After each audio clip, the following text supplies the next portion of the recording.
What is up, everybody? I hope you're all having a wonderful morning or evening. Today, we're hosting another very excited live webinar. This time, we'll be talking we're going to be talking about compositing. And today, we are joined by the man, Nick Chamberlain. Nick, welcome to the stream. Thanks for having me. Looking forward to it. Awesome. So before we start, I would just like to know, and if you can tell us a bit more about yourself, what drives you as an artist, what draws you to compositing in CG in general. Sure. Currently, I'm a compositing supervisor.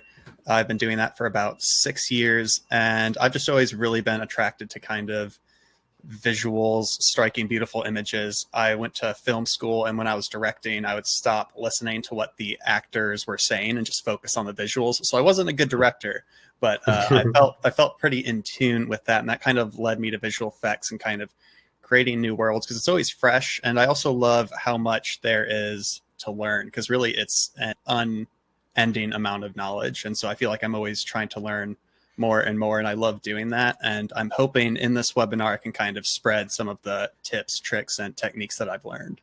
So yeah. Love it. Yeah, I also have the same feeling. It never ends. Every time I learn something, I either forget it, I have to relearn it, or there's a new thing that comes out, and yeah, you always kind of have to learn. So if you went back in time and see baby Nick opening Nuke for the first time, what advice would you give him?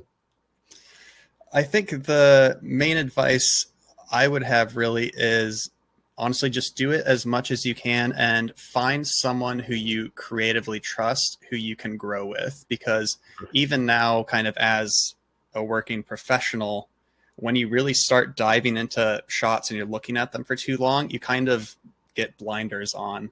And it's hard to see some of the flaws that are in it. And when you have someone who you can really trust creatively and be brutally honest with, not like critical of, but just honest with how it looks, I think that's really the most I've grown, is just having that really just invaluable feedback.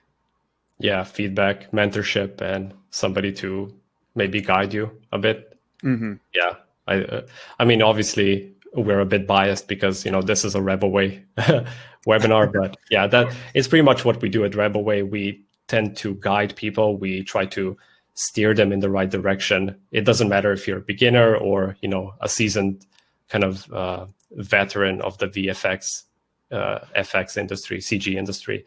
We still, try to help as much as we can. Mm-hmm. All right, so to everybody watching live, hello again. We will be monitoring and checking the chat and answering your questions live. So please, ask away. We will be gathering the best questions, and then we're going to do a Q&A at the end with Nick, where Nick is going to be answering all of your questions. And we will be also giving away a couple of free Nuke projects. Nick, you can probably explain what are we going to be giving away, actually? Yeah, so what we're going to be giving away is a couple different things. The first is a completed Nuke file with a CG render. It has sticky notes in it that's kind of commenting out what's going on. There's a gizmo pack of some of my favorite kind of custom plugins that I've either made or found, as well as some test projects and test renders that test footage rather, where you can kind of take what you've learned from that project and apply it to a new shot. So that's what we'll be giving away today. Awesome. Well, if you don't mind, I don't have anything else. I think we can dive into the presentation. So, rock on. Take it away, Nick. Let's go ahead and get started. So can you see my screen right here? Just want to make sure before I start talking. Yeah, I do see it. Yep. All right, wonderful. So hello everyone, and we're going to talk about compositing in Nuke today. Like we said earlier, my name is Nick Chamberlain, and I'm a compositing supervisor at Barnstorm VFX, where I work with some very talented people. These are some of the shots, just for context, that I've worked on in the past 2 years, either directly supervising or doing the shots myself. And I've actually worked, before Rebelway was a thing, this sequence in particular right here, I worked with the Rebelway founders on, where we destroyed the Statue of Liberty for Man in the High Castle. And we were fortunate enough to get Emmy nominated for it and VES nominations. And so that was really fun. So I work with a lot of CG kind of effects in television. And occasionally we do feature films, but it's largely TV. And so my approach to compositing is kind of doing it in a way that not only looks really good, but is very flexible and fast, because TV has incredibly tight turnarounds. So you need to make really kind of efficient compositing setups so that everything can get done nice and quickly, but still look good. And so that is kind of what I do for studio work. And I believe right now we're going to play, I also teach the compositing course at Rebelway. And I think we're going to play a little trailer for that right now.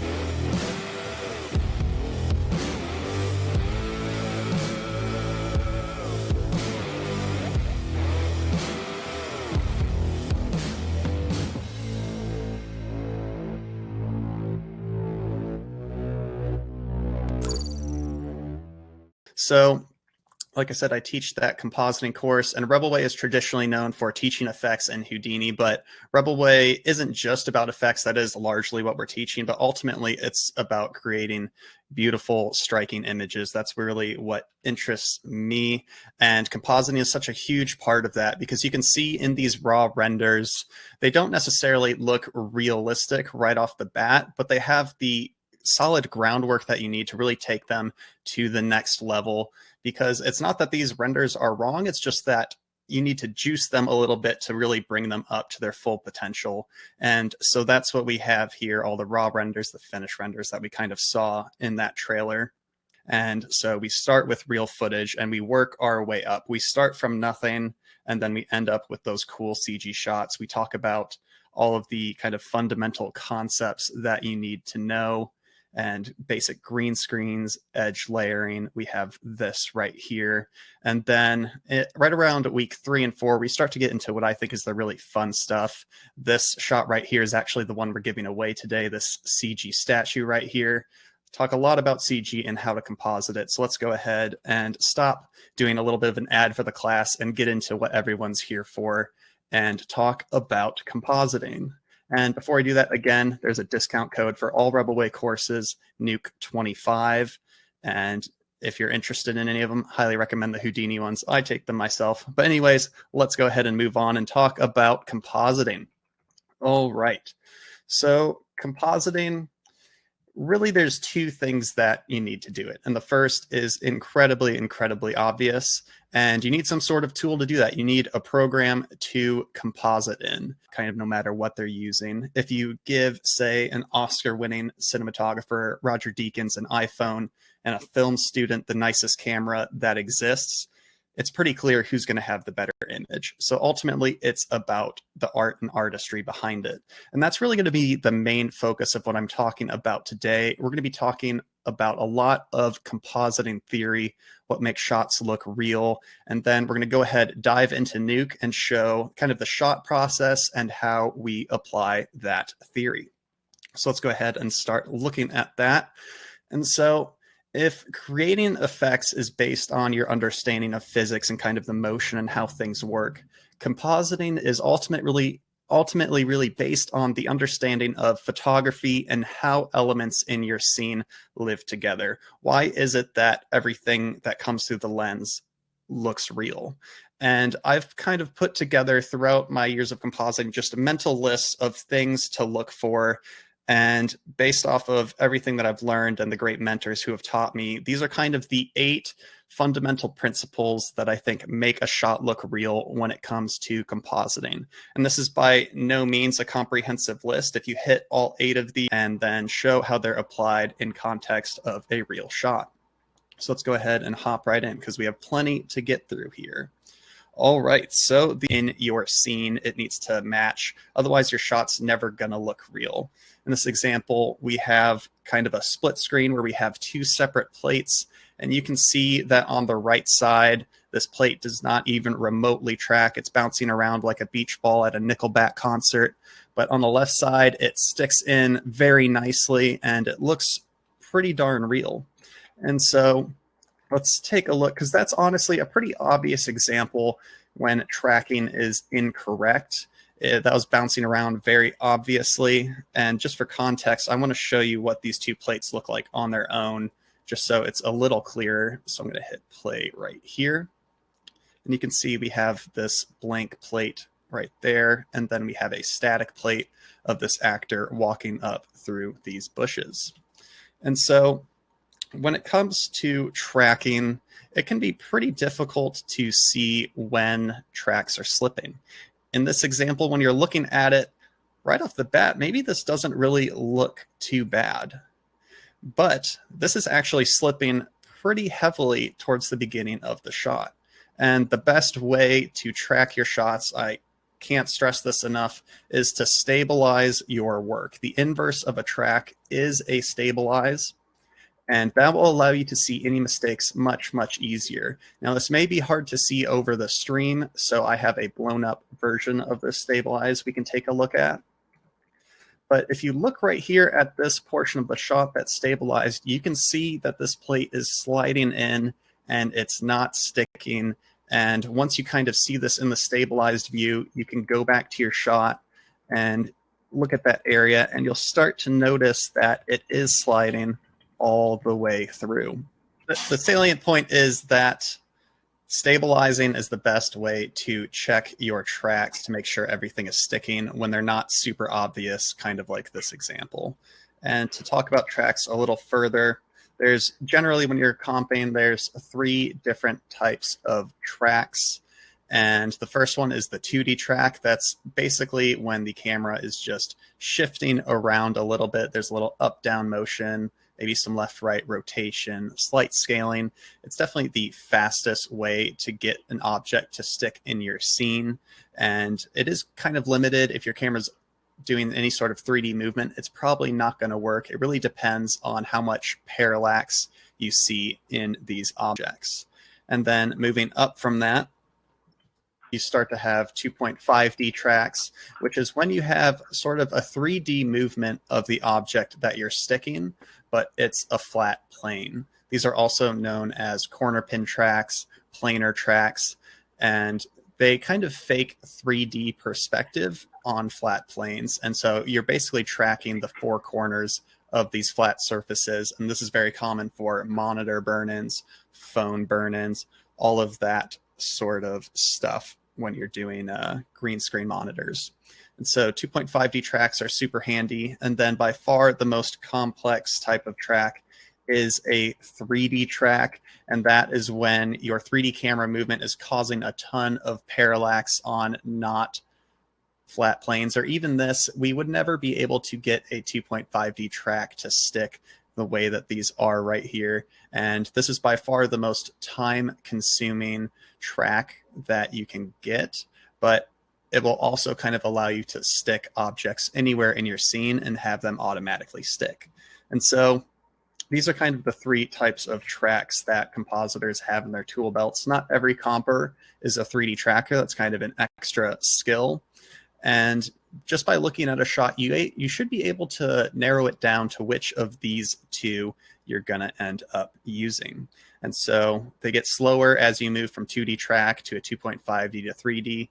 And so keeping what type of track you're doing in mind is very important when you're compositing, as well as it's not just about the track at the end of the day. I have this little example here. You can have the most perfect track in the world, but if your motion blur is not correct, your element is never going to look like it sits within your scene. And this is kind of going into photography and what I'm talking about there, because based on the shutter settings of your camera, it may shift one way or the other, and you need to make sure that you're matching that motion blur. And so that's kind of what I wanted to talk about for tracking. Let's go ahead and move on to our second fundamental, which is levels. So levels is kind of a catch-all for color balancing your image. The composited elements you're adding need to match or fit the overall color tone and contrast level of the shot. And so in this kind of more obvious example here, we have this spaceship where everything feels nice and balanced. And then on the right side, this is obviously much too bright. It's very green and it doesn't quite fit within the context of our shot. And so levels is kind of made up of three main subjects: your luminance, color tone, and your saturation. So let's go ahead and dive into Nuke quickly and take a look at these guys. All right. So we have a couple different variations of incorrect levels that we're going to take a look at. And so the first one I want to look at is our luminance right here. And so our luminance is very important to get correct. Right here we have highlights which are way too bright. They don't really blend in with the rest of the scene. You can see how nuclearly bright this hotspot is here. And even the shadow side compared to our original is just catching way too much light.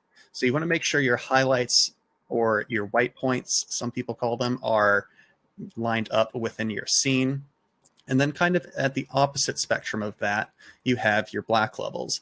You can see down here that there's kind of a disparity between the shadow side of our space shuttle and the ground. I'm just going to gain up our viewer here. And I'm doing that because in a similar way to stabilizing our shot to check our work, gaining our viewer up and down will allow us to be more precise as we're working and see our work really in the most unfavorable environment possible, so we can work that much more precisely.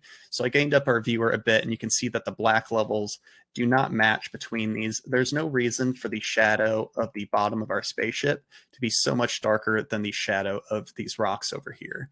So you need to make sure that you're matching your shadows. And then the final component to luminance is your overall kind of contrast level, your midtones, because looking at this honestly, it doesn't look that wrong. Your black levels down here are correct, your highlights are correct, but it just feels a little flat and washed out. And when you have the proper amount of midtone contrast in there, it just kind of makes your image pop. It sits in much more nicely. And again, this technically isn't wrong, but I think it could be much more improved by just adding some mid-tone contrast. And so these three make up our luminance. And next, let's go ahead and talk a little bit about our color tone. So we're going to go ahead. First, we're going to talk overall color, kind of like the example that we saw there. You want to make sure everything is fitting within your scene. There's no reason for the spaceship to be this kind of sickly green color here, because nothing else in our scene really has that tint, because this is kind of uniformly changing everything. Our shadows no longer match, our midtones don't match, our highlights are a little too green. And so you want to make sure that your overall color tones match your footage, but not just your overall color tones, because sometimes it can just be specific areas. If we take a look right here,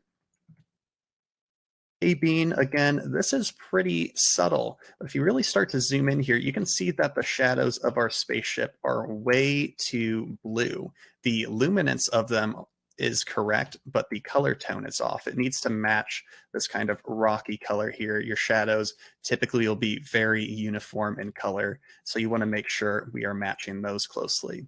And then again, there's always kind of three components to both the luminance and the color tone. You want to make sure that your highlight colors are also matched. This one's a more obvious example. No reason for the highlights to be so kind of neon yellow green here compared to our ground. And that kind of makes up color tone. And the final one here is saturation. So we'll take a look at that. So we have this spaceship here that is way too saturated. This looks very stylized and overly done.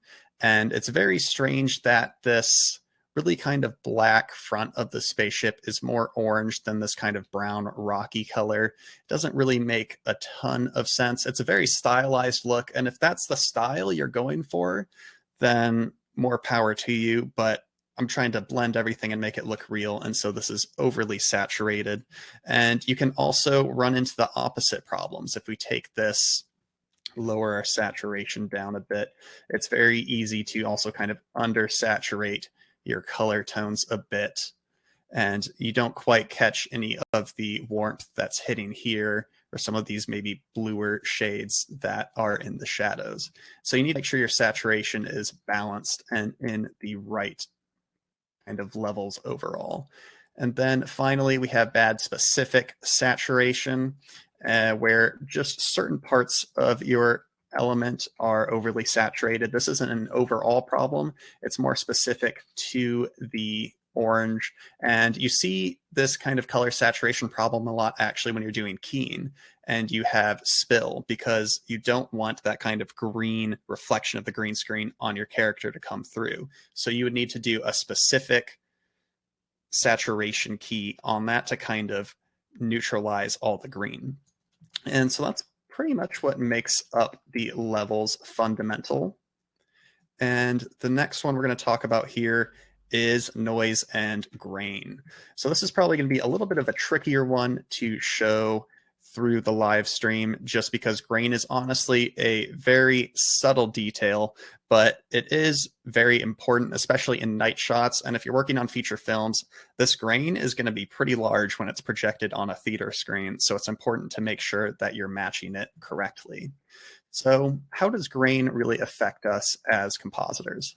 Well, in a couple different ways. The first is that the elements that we're adding into our shot needs to have grain that matches our original footage, especially during night shots where it's overly grainy. If you have a perfectly clean image, it's never going to look real unless you apply the same type of grain to it that's in your base footage.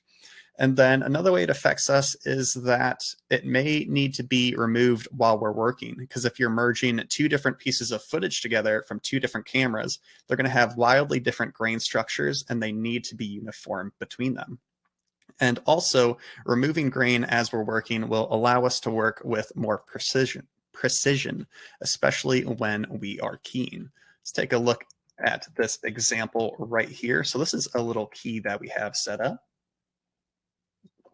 And as you can see on the right side, this is so much more noisy. And this is the exact same key on both sides. And we would end up seeing this chatter in our composite, and it just wouldn't look very good where it's very clean on the left side. And so you definitely want to remove grain, in my opinion, at least, when you're working on footage. When you do that, typically you lose a little bit of detail. So you have to go through some tricks to reintroduce the original grain back in at the end to not soften the image overall. But it's definitely good to know you should largely be working with degrained plates when you're doing keys. And so that's a little bit about working with grain. And I'm also just going to very briefly talk about characteristics to matching grain. There's way too much here to dive in and be very specific, but the typical grain characteristics you need to match is the intensity. The overall amount of the grain needs to be consistent. And then you have the luminance curve, because grain is not just uniformly applied across the image. Based on the camera, whether it's digital or film, we'll talk about digital for an example.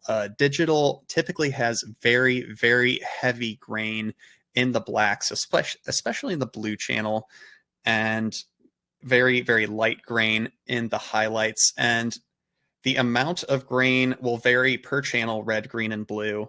And it varies based on the luminance. And that's kind of where that luminance curve is. It's very closely tied into intensity. And then there's the overall kind of visual characteristics of the grain. How big are the individual little specks, the sharpness and softness of the little specks, and how regular is the pattern or shape of the grain. So those are just kind of what you need to keep in mind when it comes to grain. I'm not sure if over the stream we'll be able to see this, but you can see at the top, this is a very overly grainy image. There's no luminance curve applied, and it just doesn't look very realistic compared to down here where you have some nice subtle grain in these midtones and shadows and not much at all in the highlights. And so that may be a little hard to see, but I thought I'd give it the old college try. And so that is grain. Let's go ahead and move on to edge detail. This is such an important skill for compositors to have. This is where keying and rotoscoping comes in. But all the elements that you're layering into your shot, because that's ultimately what compositing is, all the elements need to maintain proper edge detail as you're laying them. And so you can see our footage here, all of this nice crisp detail, where on the right, this key is very soft. It doesn't have much detail in it at all. And once you fix that up, it starts looking very crisp and very nice.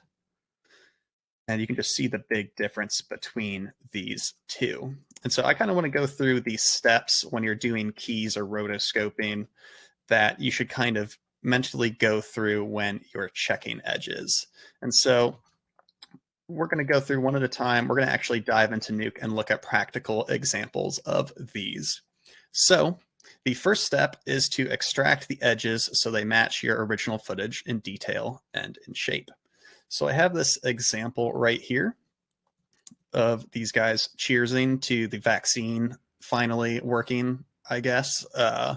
Hopefully this whole thing will be over soon. But anyways, we have these characters, and what we want to do here is remove the lower half of this window.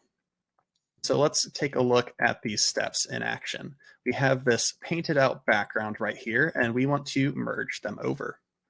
So again, the first step is to extract our edges so they match the original footage in detail and in shape. And so as we zoom in here, and we A/B, you can see that these edges line up pretty darn closely. But you also probably spied that there's quite a bit of a halo on the outside. But if we really zoom in, you can see that these kind of darker pixels of his shoulder are going pretty far out. And they're going out pretty much just as far as this shape is. And that doesn't mean our edge is wrong. Our alpha here is actually correct. What that ends up meaning is that we need to modify our edge color to fit with the new background, because these semi-transparent pixels will always maintain a little bit of the information of what's originally behind them, especially when you're rotoscoping. Keyers have some algorithms to try to neutralize this, but when you're rotoscoping, there's always going to be a little bit of the original background left behind. And so then what you need to start doing, let's go ahead and zoom in here, is you need to modify the edge color. And so we can see this is starting to look much nicer than what we had previously. We're kind of blending the edges. We're not changing the alpha again. We're just changing the color of them.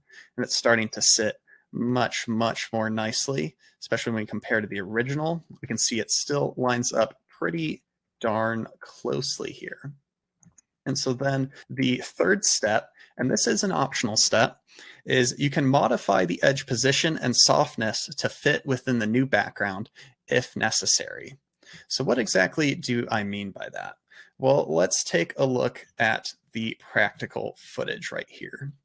So as you can see, we have a great reference. You should always reference your footage when you're trying to figure these things out. We have a great reference of what this jacket would look like over a dark background. Because what happens when you have a super bright background like this is it starts to eat through your semi-transparent edges. You can see it in his glasses here. Look how thin those get compared to when it's over his dark face. And so you want to make sure that you're kind of being conscious of what you're replacing the background with, because right here, we've maintained our original edges very, very closely, but it still doesn't necessarily look real. And that's because we need to soften them further to match what these edges would look like if this was actually shot with the camera. And we can see that that means they would be softer. And so let's go ahead and see what that would look like. And we can see suddenly this feels much, much nicer and more natural because we're no longer getting that kind of bled through image. We've kind of rebuilt the glasses so they work over this background. We've added some highlights back in that weren't necessarily in the original. Now this is looking pretty darn nice if you ask me. So those are really the 3 steps you go through when it comes to extracting elements. You can also use blending modes. That's kind of a different topic, what I want to talk about, but that is kind of the key to matte extraction.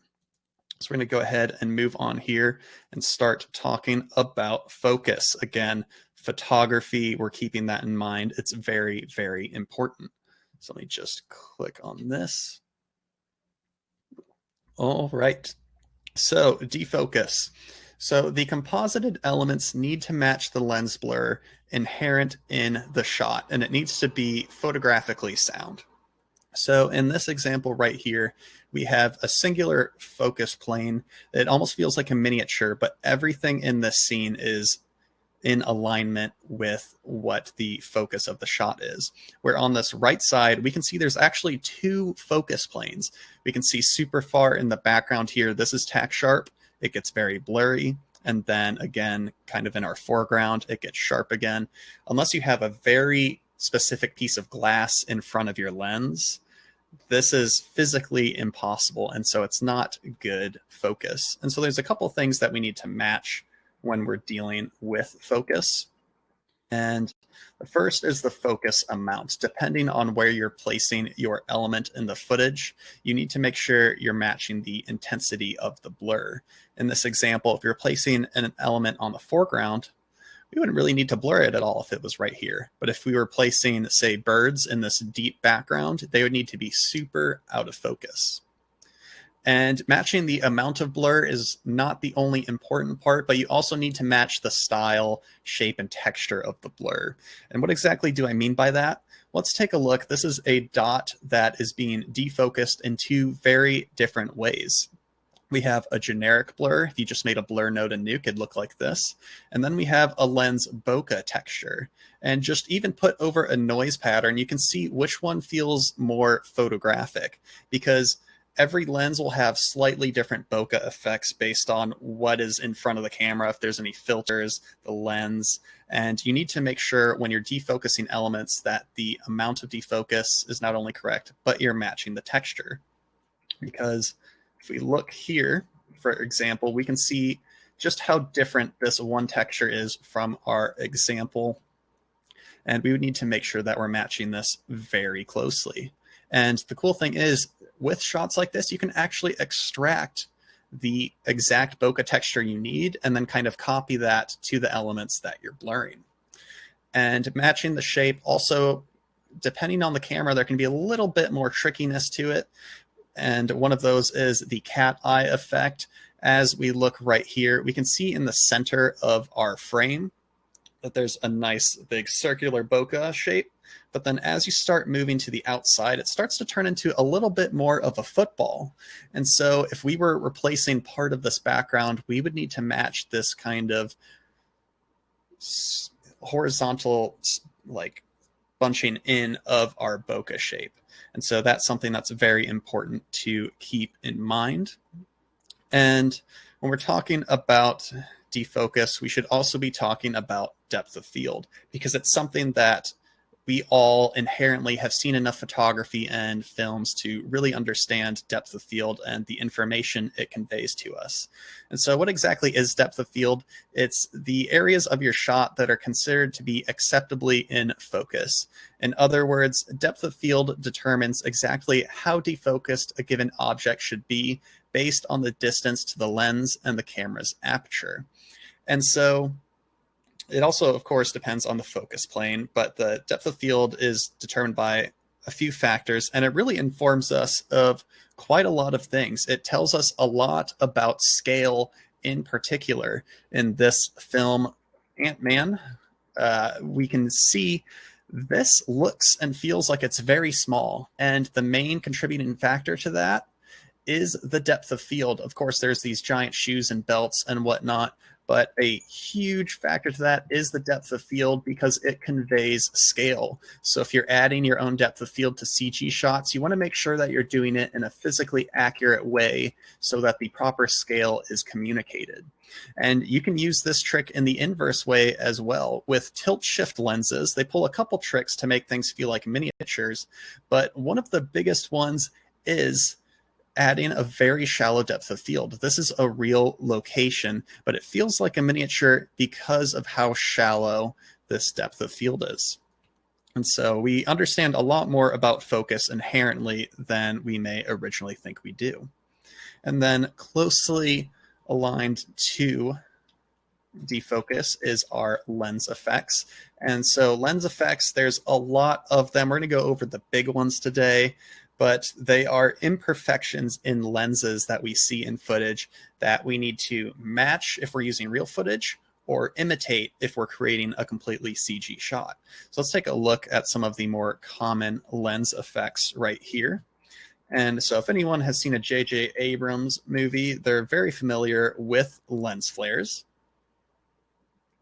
And so when you are compositing with lens flares, say we wanted to add an object, say we wanted to add a dog sitting in her lap, we would need to make sure that these lens flare elements were over that dog. Maybe the dog jumps up and interferes with this light. We would need to match this light characteristic as it was going in front. At that point, maybe we would just paint it out. But regardless, you need to be on the lookout for lens flares. And if you're doing a completely CG shot as well, you need to make sure that your lens flare is based on reality. Look up reference of what real lens flares look like and the style you're going for, and try to match that as closely as possible. Don't just wing it and choose a random lens flare preset because you think it looks cool, because it very well may look cool, but who knows if that was based on reality. And the more and more that you base things on real photography, the more real your shot is just naturally going to look. And so that is lens flares. And next we're going to talk about one that trips me up a lot, and it trips up a lot of beginning compositors, and that is glow and light wrap. And so it's very easy to overdo glow. And I think the reason so many kind of beginning compositors do that is because glow just kind of inherently makes everything sit together, which is really what we're trying to do when we're compositing. But a lot of the time, it's not really based on anything photographic. It's just kind of a cheat that's thrown over. And so you always, again, like lens flares, you need to reference the photography to see what the right amount of glow is. We can see in this window here, we have a subtle amount of glow kind of leaking out onto this color chart, leaking out onto her. And you need to make sure that we're matching this and not overdoing it, because some people would want to add glow to this seat to different areas and highlights that wouldn't necessarily have it. And so glow is very, very dangerous. I find myself overglowing quite a bit. And really, you need to reference the photography. I'm just going to keep saying that, because if this was your base footage and you're replacing the background, there's no reason to add an insane amount of glow and light wrap like this. This is a meme that's kind of over exaggerating the issue at hand, but I do think it's a very poignant one where it's just reference what it should actually look like. And so since I personally kind of struggle with glow myself, around the office, we call this the glowed-in rule. And that is to dial in our glow to the amount where we think it looks correct. Then we cut it in half. Now we finally have the correct amount of glow. This has saved me time and time again, because I'll get cocky thinking I've finally dialed in the glow correctly, only to get the note that it's way too much. So I personally follow the glowed-in rule. If you are talented enough to just dial in the glow on the first try, kudos to you. But for those of you who struggle like me, this is a pretty decent rule to follow. And so we'll keep moving on here. Let's talk a little bit about chromatic aberration. And so that is kind of slight shifts and imperfections in the lens. You see it a lot over bright spots, halation. This can be called a couple different things, and also apparently spelled a couple different ways as well. I don't think that's spelled correctly, but you can see this slight purple fringing that's happening over here. And if we were adding an element in front of this window, we would need to make sure that we have that same sort of fringing.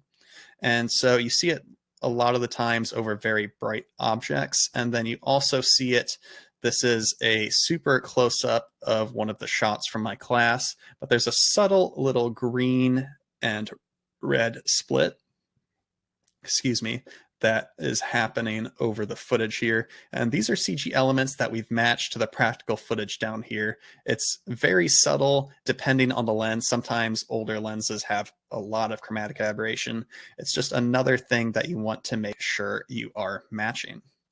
And so then we're coming up onto lens distortion next. Lens distortion is more imperfections in the lens that cause objects to bend. This isn't the wonkiest shelf ever built. This is actually straight across, but because of how much the lens is bending it, it looks like it is curved. And so this really plays into tracking. If we were adding an element in here, we'd want to make sure that it bent accordingly. And you can shoot lens grids to get this. We'll take a look at that a little bit later. But matching lens distortion is very important for tracking, for adding elements into your scene. And similarly related to lens distortion is lens breathing. And so when lenses rack focus, you can see, this is a very extreme example. This is an anamorphic lens, but you can see how much that this lens breathes. And that's the kind of squishing of this background based on where the focus plane is. So again, that kind of plays into tracking. It's something to be aware of, and you need to definitely account for it if it is in your shot. And then finally, I want to take a look at a little bit more of a stylized subjective lens effect. And that's when there's kind of grime on your lens, when there's a very bright source that's illuminating dirt and sparks, because I see on a lot of CG shots, or when explosions go off, it'll illuminate and then specks on the lens will appear, or maybe someone will get shot and a little bit of blood will land on the lens, or if you're underwater, you get little defocus bubbles when you come out from under it. And this is all subjective, it's stylized, and it's just something to be aware of. I'm personally not a huge fan of it, but it's subjective. If you're into it, more power to you. And so that is lens effects. And we're going to move on to what I think is one of the trickiest things to learn when you're first starting compositing, and that is understanding perspective. Now, perspective is basically saying that the composited elements need to fit the optical perspective of our shot. And that consists of the kind of angle and position of our camera and the field of view. So a very obvious example that is incorrect is if we were to try to composite these two images together. Say this was our base footage and we wanted to add a city back here. There's no way we would ever be able to get this image to work because our perspective is wrong. This is very high up, it's tilted down. This is a longer lens here. We could probably zoom in to match the field of view, but the angle makes these just naturally incompatible. So let's talk a little more about perspective. So it's all about matching how an element spatially or optically sits within your shot. And it's determined by a few things. It's determined by your focal length, your camera sensor size, and the camera position tilt/pan. So what exactly do these actually feed into? That is the lens compression for your focal length and sensor size. So what is lens compression? Well, let's take a look right here. So what we have here are various lenses that are keeping the foreground subject in place, and you can see just how much the lens compression changes our background, because as we get wider, obviously we can see more on top of these elements back here. All of these features are elongated. And as we start zooming in, the angle and how much on top of these elements we can see suddenly starts to flatten out. And maybe flatten out isn't the best way of saying that. They start to all become more consistent because we get a very large, wide variety of angles when we're super wide. We can see super on top here and it's very flat back here. But when we zoom in, really we're only getting one kind of more flat angle.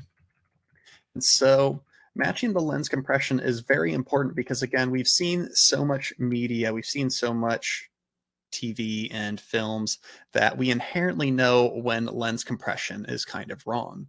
You can't take this foreground plate right here and say we just took this still frame and we tried to take this background frame and put it behind him. We know just because of how elongated his face is that something would look really weird. And perspective is very difficult to tell when it's off when you're starting. Sometimes it's just like a gut feeling that something doesn't quite look correct. And once you end up fixing it, slide it into place, suddenly it becomes very, very obvious. So lens compression is the first part of lining up your perspective. And then the next part is lining up your vanishing point / horizon line. And that's where the camera position / rotation really feeds into. So let's take a look at that real quick here. And so we're assuming in this image that all of these angles that we're drawing are perfectly perpendicular to each other, that this is all lined up correctly. You can't always assume that, but it's generally a good guide. And so we can see that all of these angles right here are receding to the exact same point. And same for this red one. The point is a little off camera here, but you can see all the receding angles line up. And these are our vanishing points. And so if we were to add a cube into here, we would want to make sure that these receding angles all lined up. And a good way to check if your vanishing point is correct, let me just draw really quick. I'm going to draw a mask right at the center of our vanishing point. And if we check any of these receding lines, we'll be able to see that they all line up. And that's how you know where your vanishing point is. And so you want to make sure that that is aligned correctly. It's a little off here. Again, we were assuming this is a perfect 90 degrees. This is pretty darn close. Everywhere else it lines up very, very closely. And so our little vanishing points here end up making our horizon line if we connect them.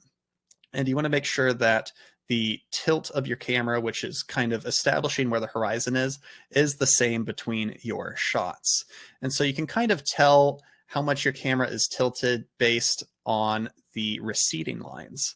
And so as we can see here, when the camera height is perfectly in line with the horizon, when it's looking perfectly flat, there's actually no horizon line, no receding lines, excuse me, right here. It's perfectly flat and in line with our horizon.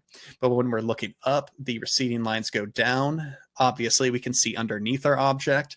And when we are below, we can see on top of it, and the receding lines are going up. And so kind of getting a feel for how much above us should we really be seeing in this element, or how much below, where's the horizon line, is a huge part of perspective. And I could talk for an hour on perspective and just aligning it, but we have a lot to get through, so I'm going to keep moving on. But perspective is definitely something to keep in mind. Make sure your lens compression and your vanishing points / horizon lines are nice and lined up. So then finally, we're going to go ahead and move on to our last compositing fundamental, and that is lighting. All right, so our composited elements need to live in the exact same lighting environment as their location within the shot. So over here we have this green screen clip with matched lighting. And you can see it sits pretty nicely. I think this looks pretty real.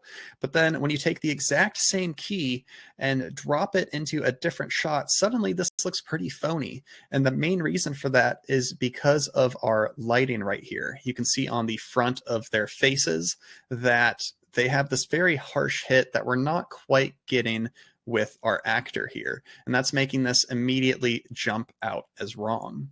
And so let's take a look. What exactly do we need to match when it comes to lighting? Well, we need to match the light direction, the light quality, and the light intensity. So right here, we have this little example. And this is what I consider the correct lighting for the shot. If you look at our rock shadows here, we can see that our statue shadows are nice and lined up. So the shadow in the back, that the statue in the back that's disappearing, but ignore that. The only other difference is the lighting here. And lighting, when it's super wrong, is pretty obvious, but when it's subtly wrong, it can be a little harder to tell, because at first glance, this might not seem like it's too off. The quality of the light's correct, the intensity. But again, compare to your footage and you can see the shadow direction is 100% backwards. And this just is not correct. When you compare it to our correct example, you can see the big difference between the two of them. And so light direction is very important to match. Here's one where it's hitting directly in the front of our statue here. Again, this doesn't look super off. And maybe if our statue was more off on the right, where everything's getting a little more front lit because of the quality. So light quality is all about the softness of our shadows. And that's determined mainly by two factors. The first is the size of our light source. So if you look at these shadows right here, you can see how much softer they get as the square of light scales up. And as it goes down, our shadows get much, much sharper. And so kind of matching the quality of light is very important to getting your shots to feel real. And the other thing that feeds into your light quality is the distance of the light. We have the exact same light right here. And when it's very close to our object, you can see how soft the shadows are.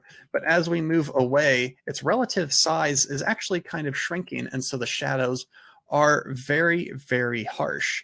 Like I was saying, light quality, it depends on the size of our light and the relative distance. And that's kind of why the shadows from the sun are so harsh when you're getting hit by direct sunlight, because most scientists agree that the sun is pretty large, but the shadows from it are incredibly, incredibly sharp. And that is because of how far away it is. Its relative size is actually pretty small. And that's why when you have, well, you may be thinking, well, what about when the shadows are very soft? Well, that's when you start to get overcast shadows, and the clouds actually kind of become the light source and it scatters it. And relatively, the clouds are much closer to us and they're covering a much larger relative area. And so that's why those shadows start to get soft. If the sun was super close to us here on Earth, not only would we all get incinerated, but our shadows would also be incredibly soft. So distance makes a huge, huge impact in light quality. Let's take a look at how that kind of affects our comp here. And so you can see just by changing the quality of the light, this starts to feel pretty phony and artificial. And so you want to make sure that we're keeping that same shadow softness right here. And that'll just make everything look much, much nicer. Now, those are kind of the trickier aspects of lighting to match. The final one, light intensity, is pretty closely associated with levels, and that's just make sure that the brightness of your light is correct. Here we have one that is overly bright, one that's too dark. This is just like levels. It's pretty obvious that they're off, and you just need to brighten or darken the light. And then assuming that your direction and quality are correct, then you'll be good to go. And I wanted to take a look at a couple of examples from shows where I think the lighting is kind of where the shots fail. And I want to be clear here that I'm not ragging on the artists or people who did this shot, because I know that there are external production kind of things that come up that are really outside of artist control. I've certainly been there. I've put out shots that I know have issues that have made it to air. So I'm not ragging on the artists who have done this at all. I just want to point out where I think these shots could be improved. And so in this image from The Walking Dead, among what I think is a perspective issue, I think the largest issue in this shot is the lighting. Excuse me. And so as you can see in the background here, we have a very harsh light coming from the back right part of screen. We can see these sharp shadows here, but our main character is being very front lit. He's a little bit of a specular hit here. It looks like he's a backlight coming from over here as well.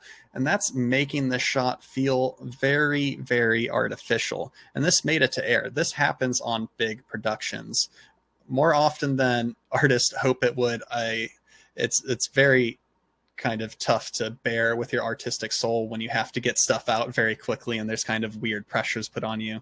So I feel for the person who had to get this out, but it definitely happens from time to time, and it's good to be aware of these issues. And another example is from the classic film The Room. Again, amongst other issues, one of the big ones here is the light quality that is wrong. The light direction is wrong, the levels. Really, all three of our lighting characteristics are off here. You can see there's a harshly lit background right here coming from the right side of screen. And you can see how dark the shadow side is here. And he's getting softly lit from the left side. He's not nearly as dark as kind of these areas. And so this doesn't necessarily look real, not only because of the perspective, but also the lighting.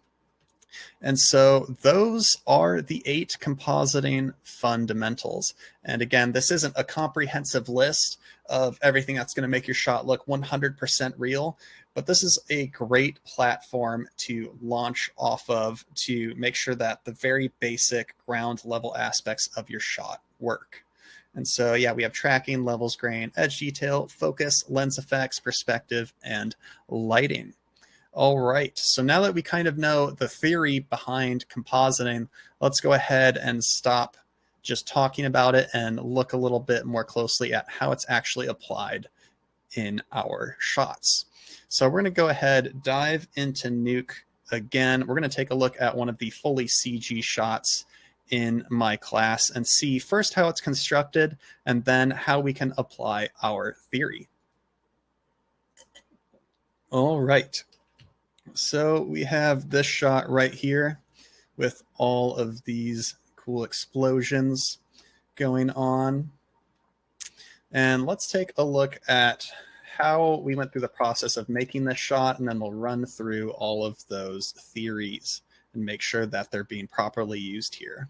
So the raw renders for this look a little something like this here.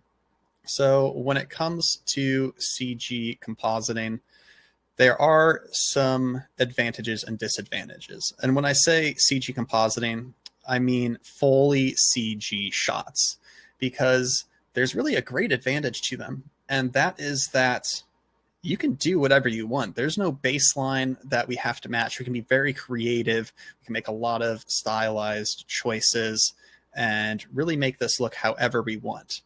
And that advantage of not having any footage to match to is also a huge disadvantage, because we're not inherently forced by the footage to make our shots look more realistic. And so what is the solution to that? The solution is to base everything you're doing off your real references. Reference reality always, and it's going to just help you so much. And so when it came to this shot, the first thing I wanted to do was figure out, how can I get the lighting environment to look a little more real and a little bit more like what I have in my head? So I went through, I searched some references. I used real photography to try to figure out exactly what colors are used. This is probably a VFX shot, so I'm referencing fake reality already, but I really liked the color palette of it. These are some of the references I grabbed here. And now it's like, okay, I know kind of what color I want these overall tones to be. I know what color I want my orange lights to be, and they're very much based in reality. So let's go ahead and start kind of look deving this and making this look like what we want. And so something I see a lot of artists do is they'll just be like, all right, let's go ahead and split out all of our light passes here. If we just do a quick contact sheet, we'll be able to see that this render here has a ton of light passes for us to have a lot of fun with and be very creative. And so what a lot of beginning compositors will do is like, okay, we'll take this first render we have, I think there are 5 total, and let's split all of these lights out. So I kind of have this little preset made for this webinar because no one wants to see me create this. That would take way too long. All right, so we have our split out here ready to go. These are our individual lights that are all getting merged together. And if we check the end of our split out, we see that it's exactly the same as the front. You always want to make sure that these line up with each other. And so now we could start being really creative and matching our reference. And say our reference had a sweet blue light right here, but we're like, nah, let's see. I have a different reference that's green. Maybe we'll make it this color. All right, so now we have this green light right here. Awesome. So we've done all of our color corrections. We see we have our green light. And then the artist will go, all right, sweet, I'll take that. Now I want to apply that to my explosion. We'll copy and paste this in over here. Then we'll take my atmosphere. We'll copy and paste this in right here so that our fog light is also very green down here. Then we can take our cranes, be like, okay, I want to make sure that this is green too. Paste that in. Pretty soon your comp is very big. And then you get a note that says, actually, I think that green light should be purple. Well, you could expression link your color corrects together. That would take some time. You can go through and change this so that it's purple. That would take some time. Then you have to go here, make sure they're the same. And the thing is, as you're doing your look development, this is going to take a very long time, and it's going to be kind of hard to dial things in quickly. And so this is definitely not the best way to work. And so what you want to do is you want to kind of merge all of these underlying light passes together and then split them out into one master split out. And I've done a little setup here. This is based on merging all layers together. And so once you do that, you can go ahead and get just one of these splits all the way at the bottom of your screen. So let's look right here, and we can see now we have our explosion in this RGBA sky pass instead of just our background. We have our atmosphere, we have our cranes in it, and suddenly now we're super, super flexible. If we wanted to change that same blue light or just shut it off entirely, maybe we want to make it brighter, we can do that right here. It's suddenly very, very easy to control all the aspects of this shot. We've split it out in this way where all of our warm lights are together. So we could do some color correction, we could desat it, we could look at our reference to match those, and it's suddenly a very flexible setup. And so what I did, I'm not going to do it in front of us here because that would take quite a bit. I go over this for maybe an hour in my class.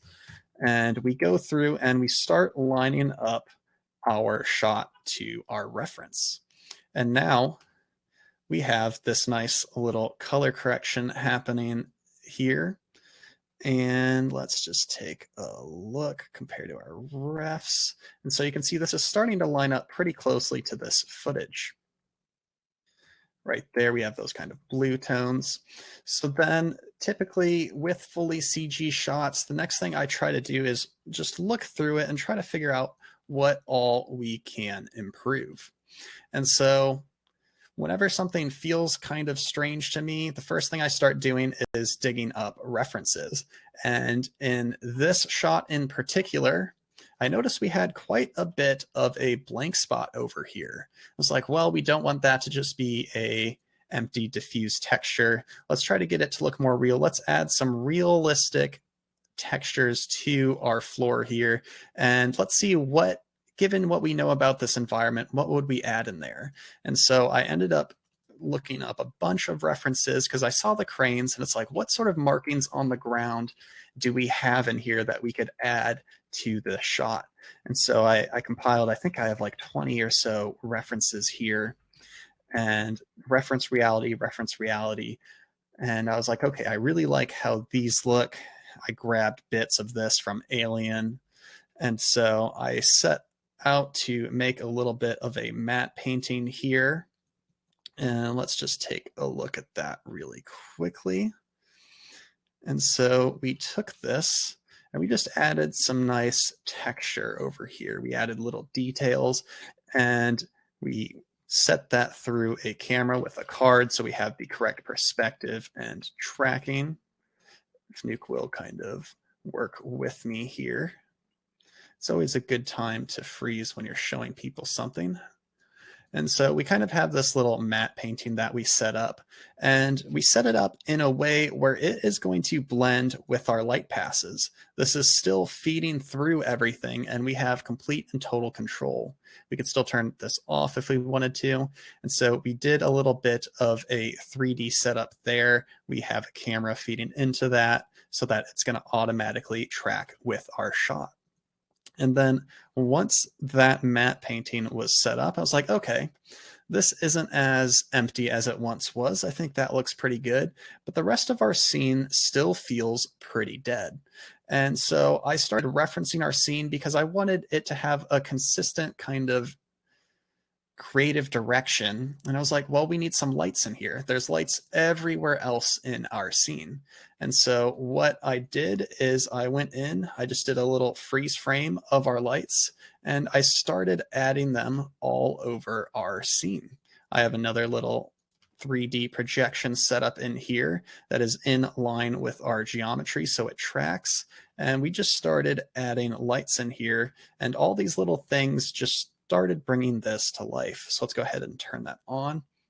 And you can see it's honestly pretty subtle, but I think it goes a long way in getting this to feel a lot more cohesive. And then it was time to start looking at the explosion off the bat, because I think this explosion looked really nice. It was adding kind of some optical effects, playing with how intense this interactive light was. And again, you probably knew what I was going to say. I checked reference. I looked for explosions at night to see just how glowy these were and try to match that. I have some animated color corrects going on here to match the intensity kind of this reference. We have this explosion illumination right here, which is getting significantly brightened. It's 3 times brighter than it originally was. And just trying to make everything feel as realistic as possible. So then I took all that, and those were the 3 main steps. Honestly, this comp isn't really that complex, and it ended up looking pretty nice, I think. And once I did all of that, I was like, maybe we could take this even a step further, because I realized in my favorite reference, there's some beautiful texture in the sky right here. And so I started looking up spotlights in fog, trying to get a feel for what it looks like. And there's some really, really great texture in here. And so what I did there is I took some noise patterns and I applied that to our fog. I played with the beams a bit, and it just added a nice overall texture that matched that reference. And I think that was kind of the cherry on top that really made this work for me personally. And so it's just always referencing reality to see how we can improve the shot. And I applied some lens effects and some grain in it, and that ended up getting us the final version right here. And so when I play this, this is kind of the result of all of those steps we just talked about. So how exactly does this shot apply our compositing fundamentals? Well, let's go ahead and go back through them. So first, tracking. Well, since this is a fully CG shot, we actually didn't really have to do any tracking ourselves. We have a 3D camera in here. Let me just find this really quick. So we have our 3D camera. And using our 3D position to points pass, we can actually see where our camera is looking. And our camera is just going to automatically track all of these elements for us. And so we use the position to points pass here to correctly align all of those elements we looked at earlier. If I pull this up really quickly, you can see all the lights and cards we have perfectly aligned so that they track correctly. We have motion blur on our scan line that aligns with our render. And so that's kind of how we did tracking. And then levels. The nice thing about CG shots is the levels are inherently pretty darn consistent with each other. And by doing this intelligent light split out, we ensure that they are consistent as long as we want them to be. I do think in this, for the atmosphere, I kind of broke the technical physical accuracy of it, but I did do that with the knowledge that I was doing this and it's technically probably not realistic, but it will help the shot overall feel more real. So you have to know the rules in order to kind of break them a little bit. But as far as grain and getting realistic grain in here, what we're actually doing is extracting grain from practically shot footage. This is the week 2 footage of my class, and we took this grain, we analyzed the luminance curve. Let's look at that really quick. Here's our little luminance curve so that it's following the same basic principles. If we look here at our adapted grain, you can see that we have some very intense blue grain in the shadows, kind of like how I mentioned earlier, and it's applying it in a realistic way to our footage right here. And so use real grain when you can, because it will always look the best. All right, so then let's go ahead and move on. Edge detail. This is a fully CG shot, so there's not a lot of edge detail in here, admittedly. We did end up using some masks for this. We have a mask for our ground that was incredibly handy. This would have been a giant pain without it, but we were able to use these procedurally generated mats from CG to kind of lay in our matte painting here. We were able to mask it off, and that was a great help in getting this to sit in there nicely. And it has the correct motion blur baked in, and the underlying colors were close enough where we didn't really need to color the edges too much. And so then moving on to defocus. So defocus, we don't have practical footage to match to, so we can kind of decide what we want it to be. And so again, depth of field conveys scale, and I wanted to make sure that we got the scale of everything correct in here. So let's go ahead and look at our depth mat here. We have a little depth pass. Let me just see Z. Just going to turn this way down so we can actually see what we're talking about right here. All right. So we can actually tell exactly how far away some of these objects are. And we can see these cranes right now, they're about 73 meters away, and the ground is 100. Our focus plane is probably about 170. So you can actually use online tools. Let me just open that up really quick. I threw in our camera sensor size, our focal length, and our subject distance. And you can actually figure out exactly what areas would be in focus. And what we discovered here was that anything that was further away than 40 meters is going to be perfectly tack sharp. And since our cranes were about 70 meters away, we didn't really need to apply any focus aside from some maybe slight overall blur, because no lens is perfectly sharp. But we actually didn't apply any Z defocus to the shot because that would have made it unrealistic. So that is defocus. Let's go ahead and move on to our lens effects. And so we added a couple in here. We added some vignetting on the outside of our shot, a little shadowing of the lens. We added some very, very subtle chromatic aberration here. And again, this was based on practical footage that we matched to. This isn't just thrown in here. And then we added some lens distortion to help give this lens a little bit more realism. And how we did that is I actually shot with a similar sensor size, focal length kind of conversion that I did. I shot a lens grid, and this exact same lens distortion here was used to undistort it, make this line nice and sharp. And so we were able to apply the inverse of that to our shot to get a little bit more of a real lens effect. And then finally, of course, we have our glow. And as always, I dialed it down to half of where I thought it would be. I tried to compare it to our ref explosion to make sure that it was accurate in the beginning. And something, while we're on this frame, that I want to talk about is I feel like in CG shots, a lot of people are kind of afraid to blow out highlights or keep things very dark in the shadows. But real cameras don't have an infinite dynamic range. It's photographically correct if things get overexposed. And I think that needs to be leaned into a little bit more when it comes to CG compositing. That's just kind of a tangent I went on, but it's something to keep in mind that it is photographic and real if very bright elements kind of clip and you can't see detail in them. And so those are the lens effects that we applied here.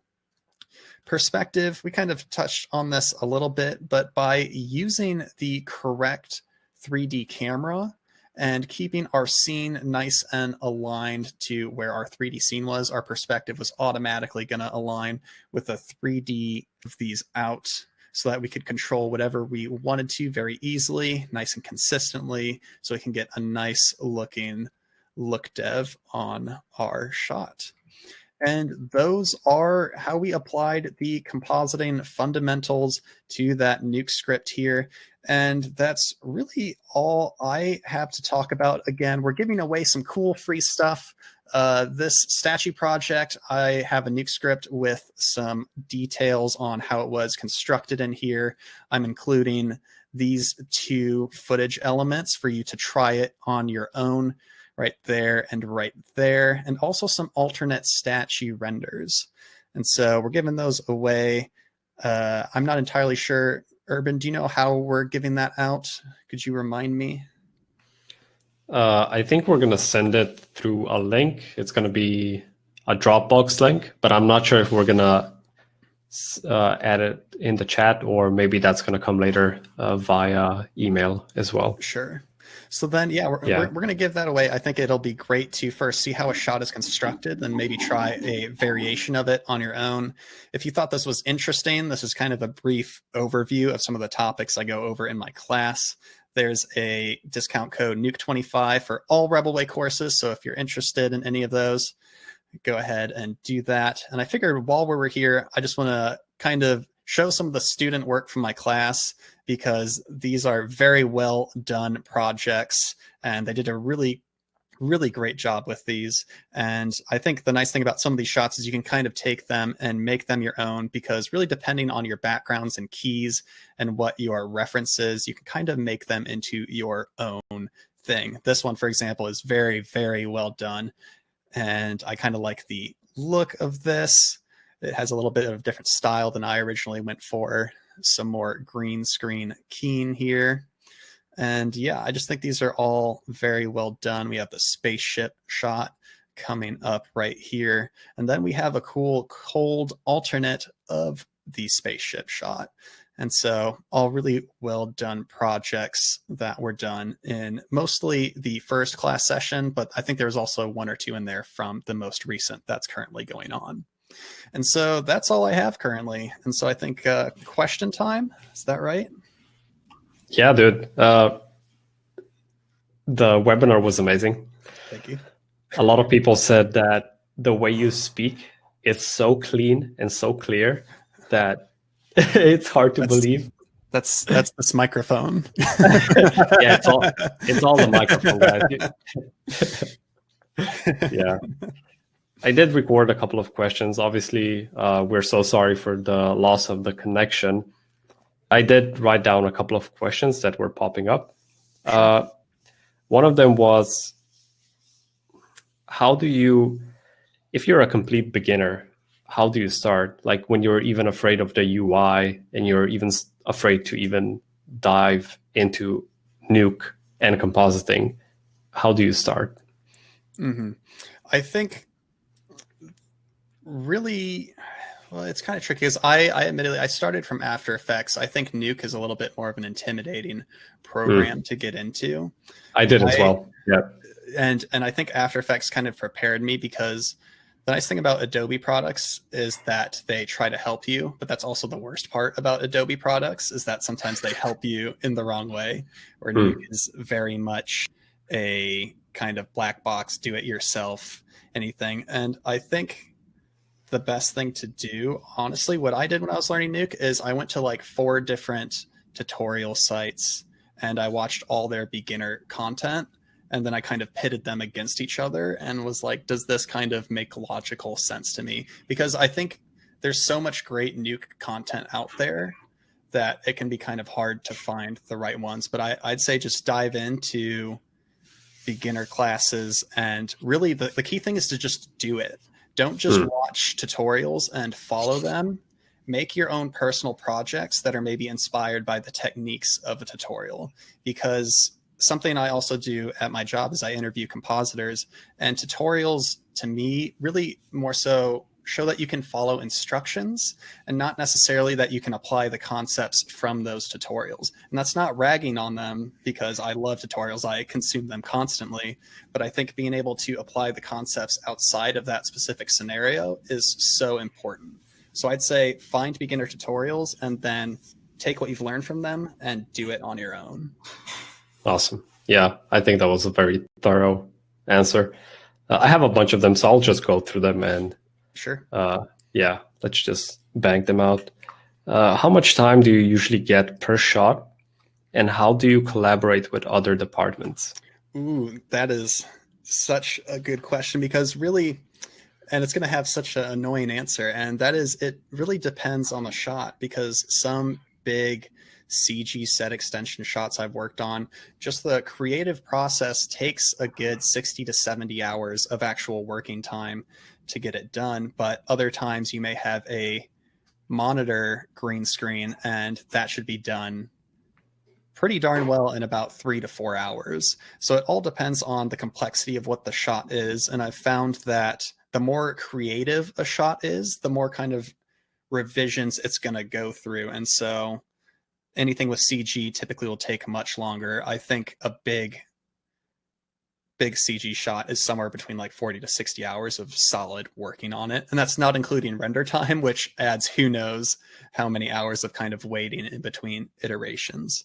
And then as far as working with other departments, I work incredibly closely with the 3D department to talk about what I need to get shots done, because typically they'll do kind of a lower res first pass, and they'll say, okay, I think it's faster if I fix this, but you guys can fix this and give me the pass. And we kind of figure out the fastest way to work together. So collaboration really with everyone is really important. I work with the production department a lot to make sure everything is going according to a schedule, because it's ever changing with TV. And so I think I just try to keep clear, open communication with everyone as well as I can. Yeah, so sounds about right. In the webinar, you were comparing referencing a lot of real life footage, and you were also showing us, different tests from different lenses and cameras. How important is it to? The first question is, do you do photography and video yourself? And how important is it to know the fundamentals of photography when you're compositing?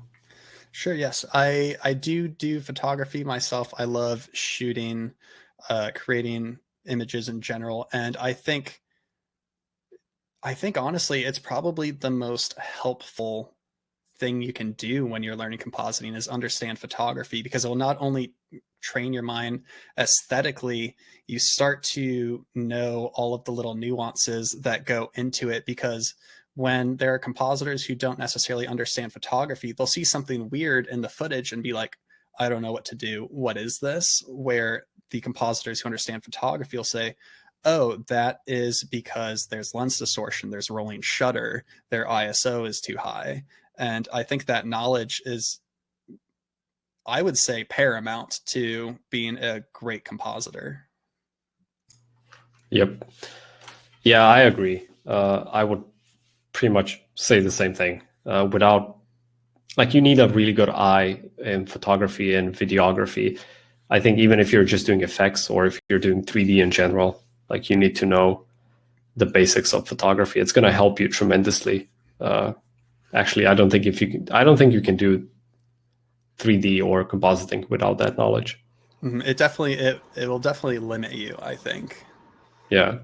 There's a cool question about deep compositing. So Mirko was asking, he asked, how do I get a good depth of field and motion blur with deep compositing? Because I always render the DOF in 3D, because in comp, it is not the same quality.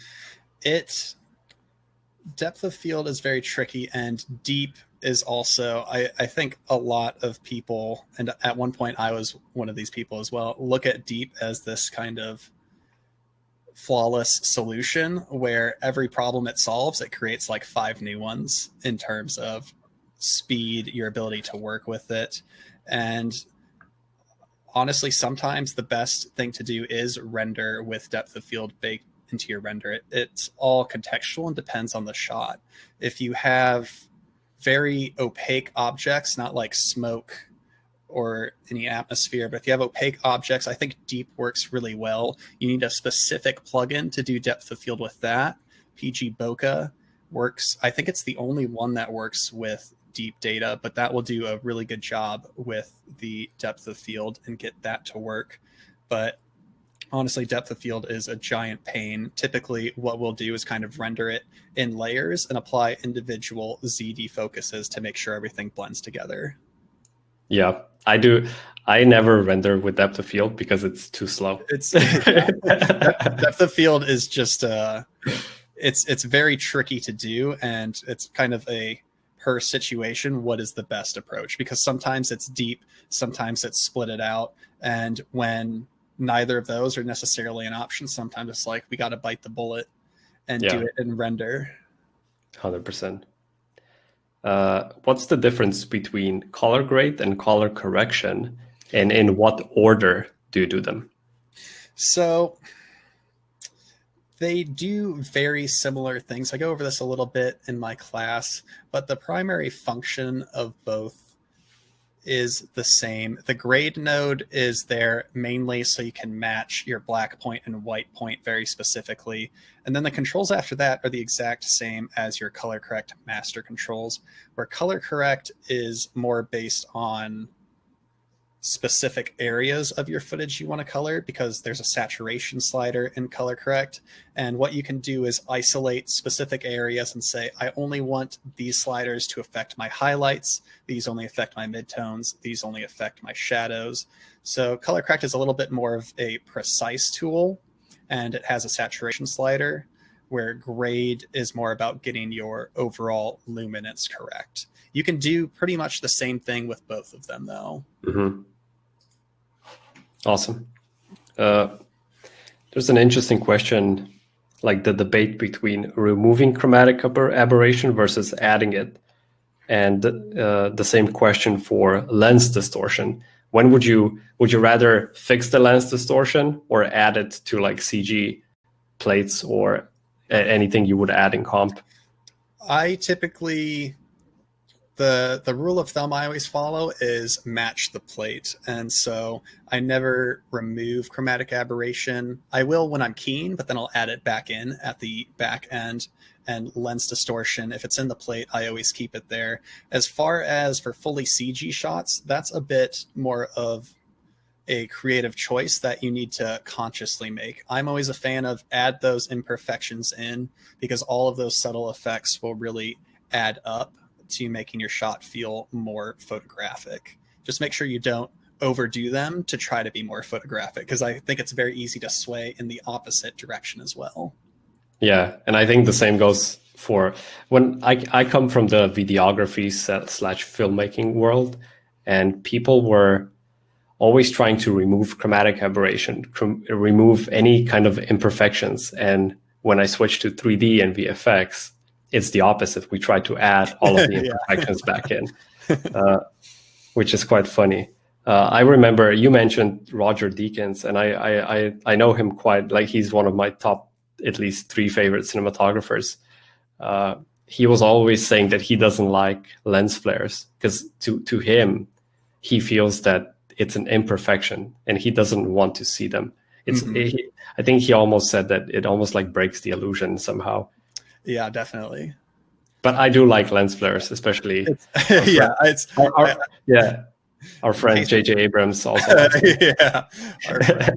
It's actually, I just found one of my favorite. Let me try to share this really quick. I don't mean to like distract with memes on this webinar, but this I think is a good summation of a lot of the weird things you see in comp, because if it's in the plate, you have a permit to do it. People can ask you to go outside of that, but it needs to be a conscious choice. So I think this is very poignant, and I love showing this to people at work. Yeah, love it. That's almost all the questions I have. Let me see if I have any more.